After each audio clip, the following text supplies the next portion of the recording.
Hey everybody, it's Jason Blaha here, and it's time for another breakfast chat. And I'm having, you guys guessed it, bison rice, a little bit of egg whites in there, and cranberry juice. Okay, today's topic. I had a bunch of people send me links to Larry Wheels stuff, and at first I thought, well, I should probably cover this because several people asked me, hey, will you chime in on this? Will you talk about it? And when I saw that he had done a heavy triple, I thought I was going to have my topic. And then I read further into the story because you guys know how I feel about heavy doubles and triples. Not the only coach out there who feels that way about them. I thought that was going to be the direct cause of his injury. Turns out it wasn't because I had to read deeper into the story. And here's the thing, guys. What is one of my rules? I always tell people be very, very cautious when you are critical of elite lifters. Be very cautious when you are going to criticize someone who is stronger than you. Because in many cases, you lack the experience, you lack the knowledge, you lack the coaching knowledge, the training knowledge to even be critical. You may just be basically a goofball hater. You're not very, very careful.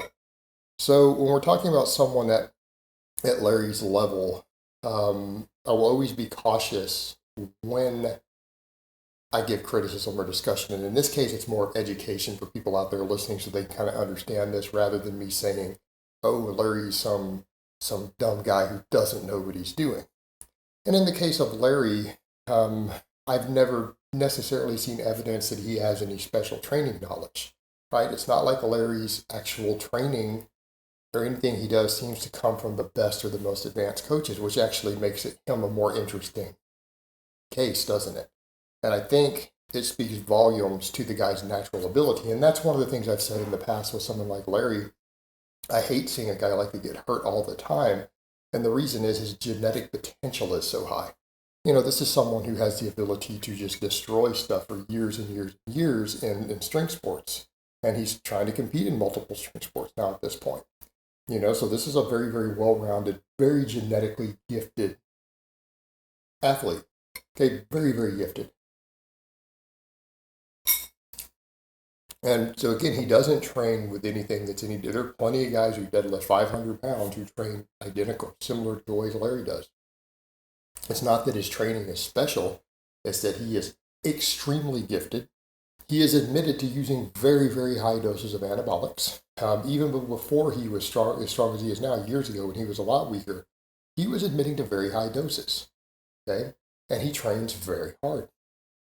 That combination's hard to beat. And I hate to have to tell a lot of guys that. I mean, we do talk a lot about good programming and everything. We do. But that also goes to show you that sheer talent, hard work, and enough anabolics can be actually carry you a lot further than good training can. And that's just the reality of it. And I'm not saying training doesn't matter because it does a lot, it matters massively.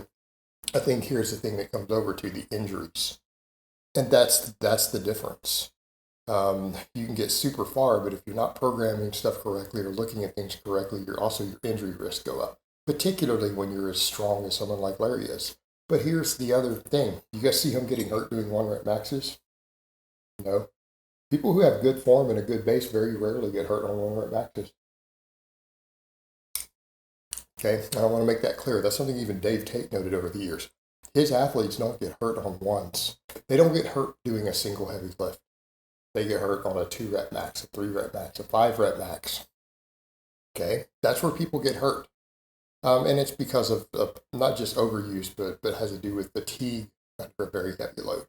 And in Larry's case, what is it where did he get hurt? He seemed to have pulled a lat. Now, he said it shouldn't be too debilitating. He doesn't think it's going to knock him out of training, which is a good thing. So he pulled a lat doing a drop set on the deadlift with a much lighter weight. Okay, where do we get hurt? What is the number one cause of lifting related injuries? And we know this, the data is out there on this. Overuse injuries. Overuse injuries. Well, if we're doing a heavy triple, okay, and again, you guys know how I feel about that. And it doesn't matter. A lot of guys are going to say, well, I disagree. This coach disagreed. And that's okay. That's okay. I don't agree. A lot of really good coaches, a lot of elite coaches don't agree. I don't like doubles and triples for really heavy weight. Do a single. There's no benefit to doing it. A triple is not going to make you stronger than a single. Not going to give you better neuromuscular efficiency or intramuscular coordination or anything else. It's going to make you get hurt easier. But it's not better in any way because we get big from our training volumes.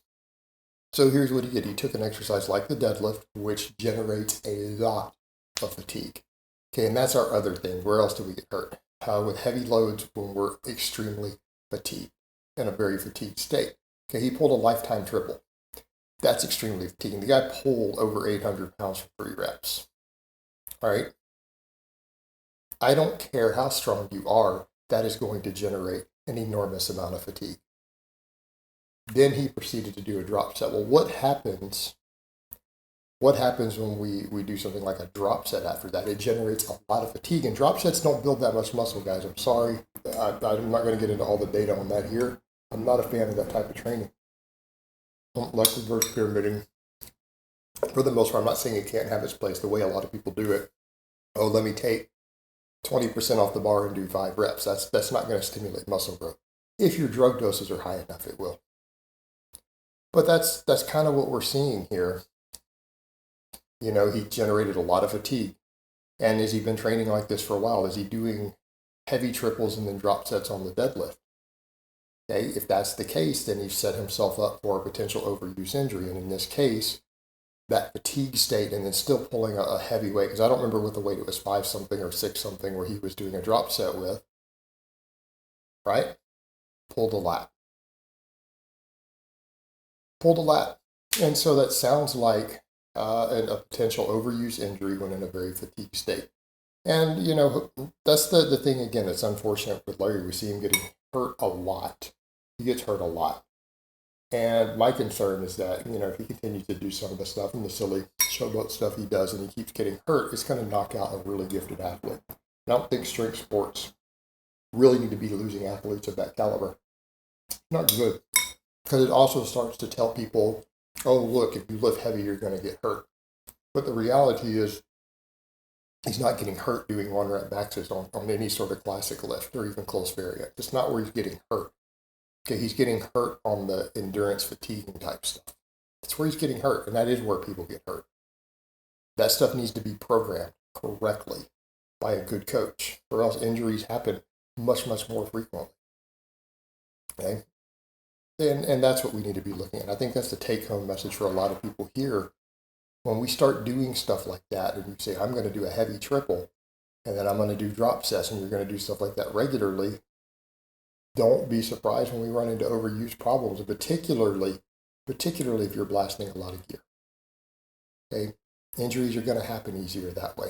Make sure that it's worth it, and there are better ways to program that. And that's really all I'm going to say about it. I hope the guy heals up. I hope he's not permanently hurt. I hope he doesn't permanently hurt himself, some of the things that he does. All right, guys, well, that's really all I have to say on that today. I hope it's been informative, and I will talk to you guys next time.